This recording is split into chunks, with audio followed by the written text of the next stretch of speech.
नमस्कार, आप देख रहे हैं गुलिस्तान न्यूज। मैं हूं आपके साथ सोनिका सिंह। बुलेटिन की शुरुआत करते हैं। तमाम बड़ी खबरों से आपको रिव्यू करेंगे और इस वक्त की बड़ी जानकारी सामने आ रही है। दिल्ली के मुख्यमंत्री सीएम केजरीवाल उत्तराखंड के दौरे पर जाएंगे। आज उनका उत्तराखंड का दौरा है। बड़ी जानकारी इस वक्त की आपको दे रहे हैं। कई अहम घोषणाओं के साथ दून में रोड शो करेंगे। बड़ी जानकारी इस वक्त की। फिर उत्तराखंड दौरे पर दिल्ली सीएम केजरीवाल। आम आदमी पार्टी राज्य में पैठ बनाने में जुटी है और आपको बता दें, मुफ्त बिजली का पासा फेंक चुकी है आम आदमी पार्टी। इससे पहले जब अरविंद केजरीवाल उत्तराखंड गए थे दौरे पर, तब उन्होंने मुफ्त बिजली का ऐलान किया था। दरअसल आगामी विधानसभा चुनाव होने हैं उत्तराखंड में 2022 में। ऐसे में समय बेहद कम बचा है और अब एक बार फिर से उत्तराखंड दौरे पर जा रहे हैं दिल्ली के सीएम अरविंद केजरीवाल।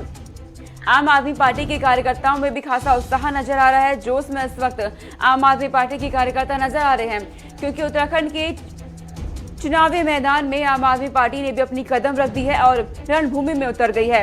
हालांकि 2022 के बाद क्या तस्वीरें होगी ये देखने वाली बात होगी, लेकिन फिलहाल आम आदमी पार्टी अपने मुफ्त बिजली का पासा फेंक चुकी है और इससे पहले भी उन्होंने 300 यूनिट मुफ्त बिजली देने का ऐलान किया उत्तराखंड में। अब एक बार फिर से उत्तराखंड दौरे पर जा रहे हैं अरविंद केजरीवाल।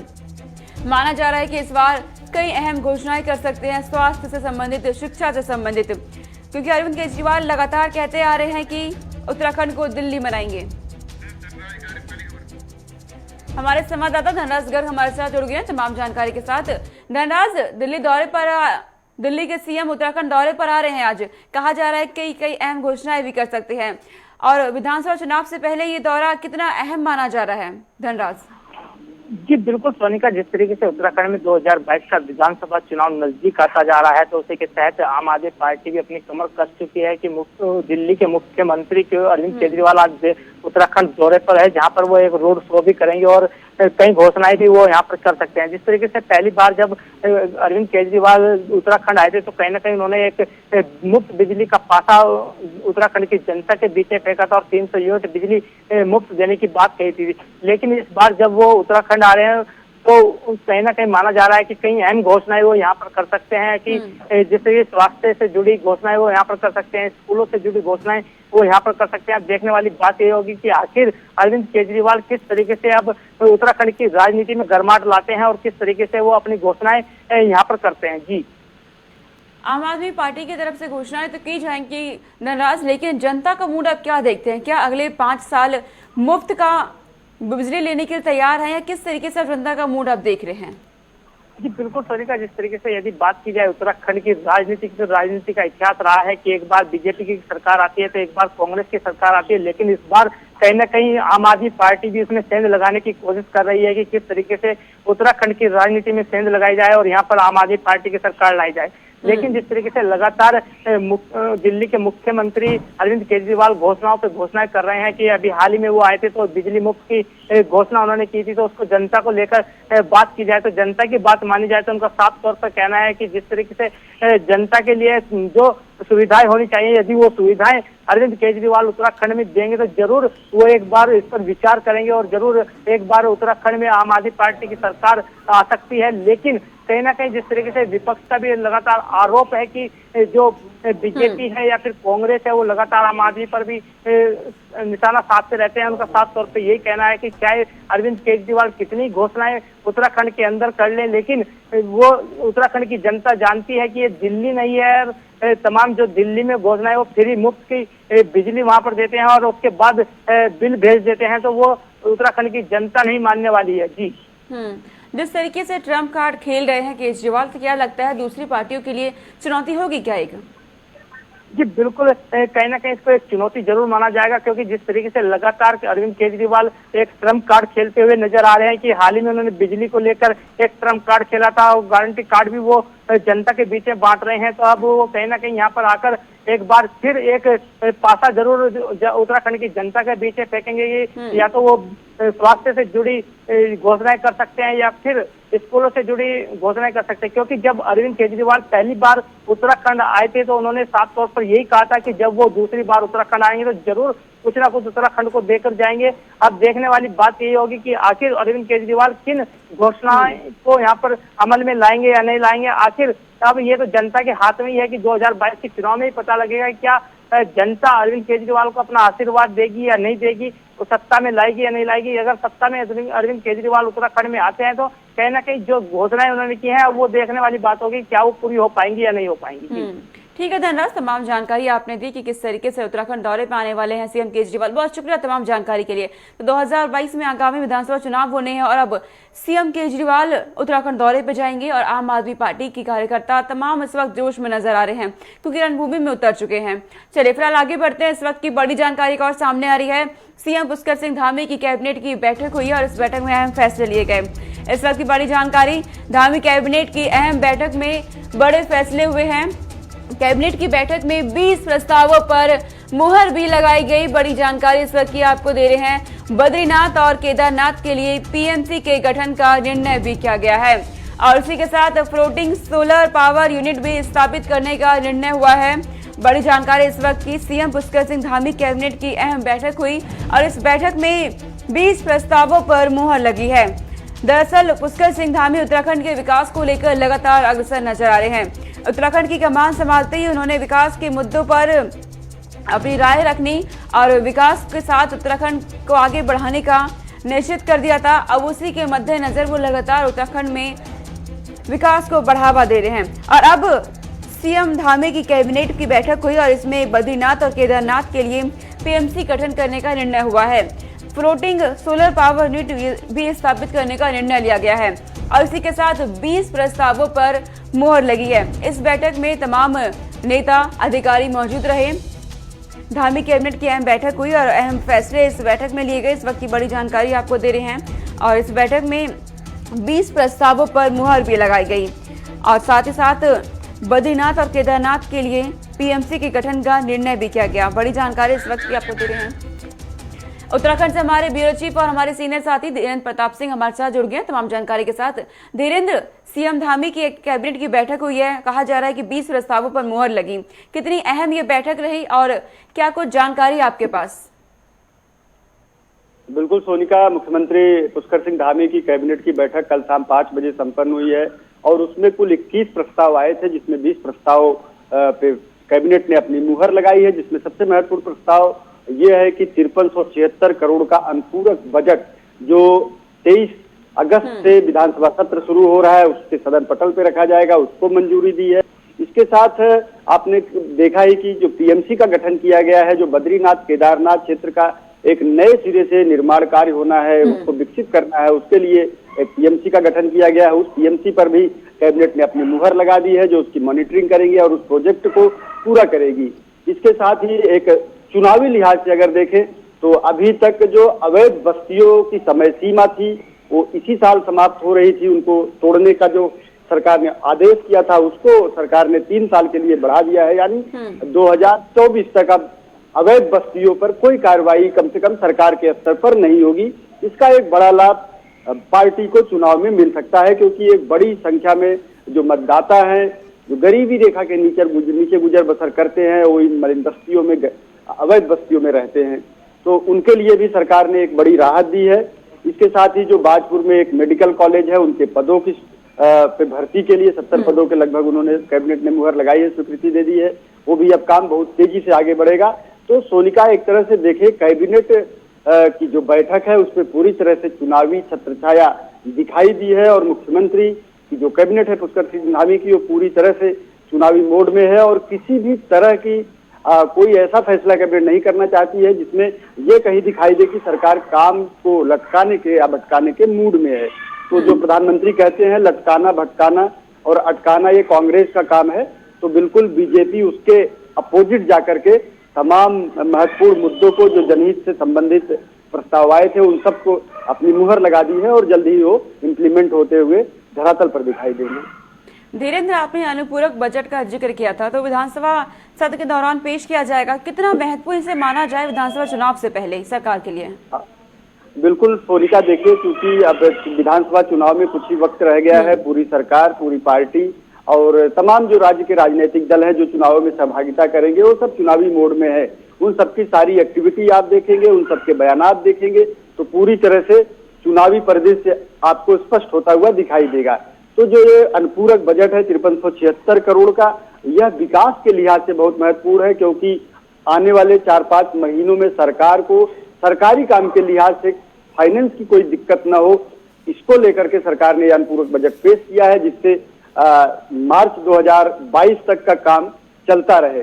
इसके साथ ही आप देखिए रेवेन्यू के दृष्टि से उन्होंने जो आबकारी की कुछ दुकानें थी जिनके मूल्य ज्यादा थे और वो उठ नहीं रही थी, उन्हें कोई नहीं ले रहा था, उसको भी सरकार ने 50% कम कर दिया है, जिससे वो दुकानें उठ सके और उसका जो रेवेन्यू लॉस हो रहा था राज्य सरकार का वो आ सके।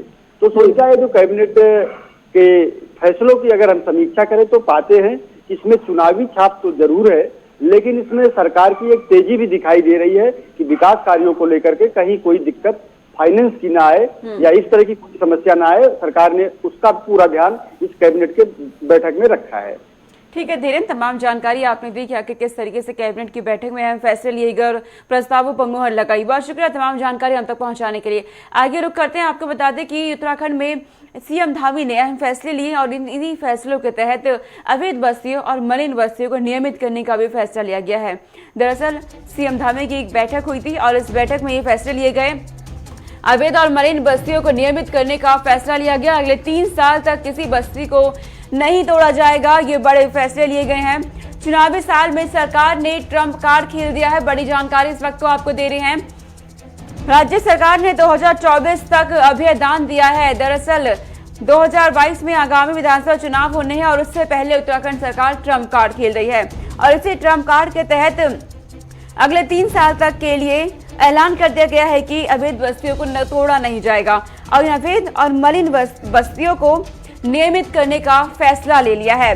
बड़ी जानकारी इस वक्त की आपको दे रहे हैं और साथ ही साथ राज्य सरकार ने 2024 तक अभयदान दिया और चुनावी साल चल रहा है, ऐसे में उन्होंने ट्रम्प कार्ड खेलने की शुरुआत कर दी है। 2022 में विधानसभा चुनाव होने हैं उत्तराखंड में और उत्तराखंड सरकार यानी पुष्कर सिंह धामी लगातार एक्टिव मोड में नजर आ रहे हैं। किसी तरह की कोई चूक नहीं चाहते, जिसके चलते वो लगातार बड़े फैसले ले रहे हैं। वोटर्स को साधने की भी तमाम कोशिश की जा रही है क्योंकि समय बेहद कम बचा है अब चुनाव के दौरान। अब इसी के तहत उन्होंने ये बड़ा फैसला किया है कि अवैध और मलिन बस्तियों को नियमित करने का फैसला लिया और कहा है कि अगले 3 साल तक के लिए किसी भी बस्ती को नहीं तोड़ा जाएगा। चुनावी साल चल रहा है, ऐसे में उन्होंने ट्रम्प कार्ड खेलने की शुरुआत कर दी है। तमाम बड़े फैसले लिए गए पुष्कर सिंह धामी की तरफ से और अब अवैध बस्तियों को नहीं तोड़ने का फैसला किया गया है। हमारे संवाददाता संचित शर्मा हमारे साथ जुड़ गए हैं तमाम जानकारी के साथ। संचित, चुनावी साल से पहले ट्रम्प कार्ड खेल दिया है सीएम पुष्कर सिंह धामी की तरफ से, कहा गया है कि अवैध बस्तियों को नियमित किया जाएगा। किस तरह से आप देखते हैं अगर राजनीतिक मायने निकाले जाए तो? देखिए सोनिका, मैं आपको बता दूं कि जिस तरीके से लगातार चुनावी साल ये माना जा रहा है, आप देखिए कि किस तरीके से जो पुष्कर सिंह धामी सरकार है यानी भाजपा सरकार लगातार चुनाव को लेकर के जो वोटरों को लुभाने का काम इस वक्त उत्तराखंड के अंदर कर रही है। लगातार घोषणाएं कर रही है, जो जनहित की घोषणाएं जिसका कार्य को बीते जो 4.5 साल है उसमें कर देना चाहिए था, लेकिन कहीं ना कहीं जिस तरीके से मुख्यमंत्री के चेहरे बदलने के बाद अब पुष्कर सिंह धामी के हाथ में उत्तराखंड की कमान आई है, तो कहीं ना कहीं माना जा रहा है कि पुष्कर सिंह धामी इस कमान को छोड़ना नहीं चाहते और आने वाले जो विधानसभा चुनाव है उसमें कहीं ना कहीं भाजपा की सरकार दोबारा बने, इसके लिए लगातार पुष्कर सिंह धामी ऐसी घोषणाएं कर रहे हैं जिससे कि वोटर भाजपा भारतीय जनता पार्टी का दामन न छोड़े। यानी लगातार वो एक्टिव मोड में नजर आ रहे हैं विधानसभा चुनावों को लेकर और अवैध बस्तियों को नहीं तोड़ने का फैसला करके सीधा सीधा वोटर्स को साधने की कोशिश भी कर रहे हैं। संचित जी जी, आप देखिए लगातार जिस तरीके से आम आदमी पार्टी की बात करें, कांग्रेस पार्टी की बात करें, तो देखिए लगातार वो जिस तरीके से चुनाव में इस बार बढ़ चढ़ के आगे हिस्सा ले रहे हैं। आज से पहले कभी भी देखने को नहीं मिला कि कांग्रेस पार्टी में मंथन बैठक हुई हो, लेकिन इस बार कांग्रेस पार्टी ने मंथन बैठक करी, तो इससे कहीं ना कहीं एक इशारा और एक संदेश जाता है कि कांग्रेस पार्टी किस तरीके से चुनाव में इस बार एक्टिव रहेगी। जो खामियां उन्होंने बीते चुनाव में जिस तरीके से उनको हार का सामना करना पड़ा, वो गलतियां दोबारा कांग्रेस पार्टी नहीं करना चाहती। और कहीं ना कहीं आम आदमी पार्टी की अगर बात करें तो आम आदमी पार्टी पहली बार उत्तराखंड में चुनाव लड़ने जा रही है, वो भी 70 की 70 विधानसभा सीट पे। तो इस बार जो चुनाव है, वो चुनाव बड़ा कड़ा होने वाला है। इसको देखते हुए पुष्कर सिंह धामी के सर पे एक बड़ी जिम्मेदारी है, जिसको लेकर के वो लगातार ऐसे कार्य कर रहे हैं जिससे कि वोटर उनके साथ लगे रहे और भाजपा का दामन न छोड़े और भाजपा की सरकार दोबारा उत्तराखंड के अंदर बने। ठीक है संजय, तमाम जानकारी आपने दी किस तरीके से सीएम पुष्कर धामी लगातार एक्टिव मोड में नजर आ रहे हैं। चुनावी साल चल रहा है, बड़े फैसले लिए जा रहे हैं। बहुत शुक्रिया तमाम जानकारी तक पहुंचाने के लिए। अब आगे रुक करते हैं, आपको बता दें कि इस वक्त उत्तराखंड से बड़ी जानकारी सामने आ रही है। दरअसल 24 अगस्त तक के लिए कोरोना कर्फ्यू को बढ़ा दिया गया है। उत्तराखंड में प्रदेश सरकार ने 24 अगस्त तक कोरोना कर्फ्यू बढ़ा दिया है। बड़ी जानकारी इस वक्त की आपको दे रहे हैं। जारी की गई नई SOP, नियम और शर्तें लागू की गई हैं। नई शर्तें लागू की गई। इसी के तहत उत्तराखंड में कोरोना के मामले बेहद कम हो गए हैं। लगातार कोरोना के मामले उत्तराखंड में घटते नजर आ रहे हैं और सरकार की लोगों से कोविड नियमों का पालन करने की अपील की जा रही है। जो भी कोविड गाइडलाइंस लागू की जा रही है, नई शर्तें लागू की जा रही है, प्रशासन लगातार लोगों से अपील कर रहा है कि उनका पालन किया जाए। प्रदेश सरकार ने 24 अगस्त के लिए कोरोना कर्फ्यू को बढ़ा दिया है। हालांकि मामले बेहद कम होते जा रहे हैं, लेकिन उत्तराखंड सरकार कोई लापरवाही नहीं चाहती, जिसके चलते लगातार एक्टिव मोड में नजर आ रहे हैं। प्रशासन लोगों से अपील भी कर रहा है कि किसी तरह की लापरवाही ना हो। इसके चलते कोविड नियमों का पूरी तरीके से पालन करें, क्योंकि अभी तीसरी लहर की आशंका विशेषज्ञों की तरफ से जाहिर की गई है। ऐसे में उत्तराखंड सरकार कोई लापरवाही नहीं चाहती, कोई चूक नहीं चाहती। इसके चलते कोविड कर्फ्यू को एक बार फिर से 24 अगस्त तक के लिए बढ़ा दिया गया है और इसी के साथ नई SOP और नए नियमों को लागू किया गया है। और लोगों से अपील की जा रही है कि कोविड गाइडलाइंस का पालन भी किया जाए। पिछले 1.5 साल से जिस तरीके से कोरोना काल चल रहा है और दहशत लोगों के बीच फैली हुई है, अब हालात सामान्य होते नजर आ रहे हैं उत्तराखंड में और इसी के तहत लगातार पाबंदियां में छूट भी दी जा रही है, लेकिन कोविड कर्फ्यू को बढ़ाया भी गया है 24 अगस्त के लिए। हमारी संवाददाता विशाखा चौधरी हमारे साथ जुड़ गई हैं तमाम जानकारी के साथ। सीधा का रुख करेंगे। विशाखा, 24 अगस्त के लिए कोविड कर्फ्यू को बढ़ा दिया गया है। अब क्या हालात आप उत्तराखंड में देख पा रही हैं कोरोना से?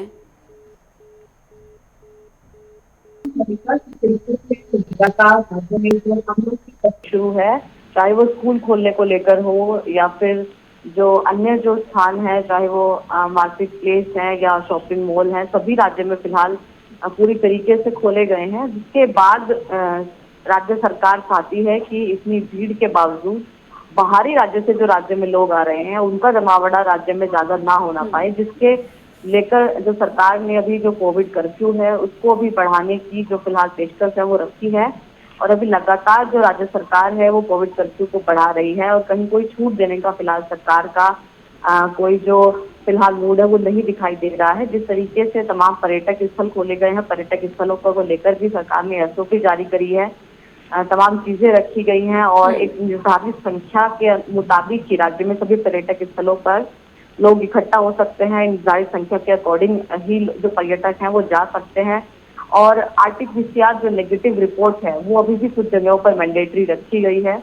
और जिस तरीके से अन्य राज्यों में जो केसेस हैं वो बढ़ रहे हैं उसको देखते हुए राज्य सरकार का यह कदम बिल्कुल मुनासिब प्रतीत होता है। जिस तरीके से केसेस अन्य जो राज्य हैं उसमें बढ़ते हुए दिखाई दे रहे हैं और उत्तराखंड में स्थिति अभी नियंत्रण में है। लगातार जो कई जिले हैं वहां से जो बिल्कुल कोविड फ्री एक तरीके से जो खबर है वो सुनने में आ रही है, कोई केस नया संक्रमित नहीं मिल रहा है।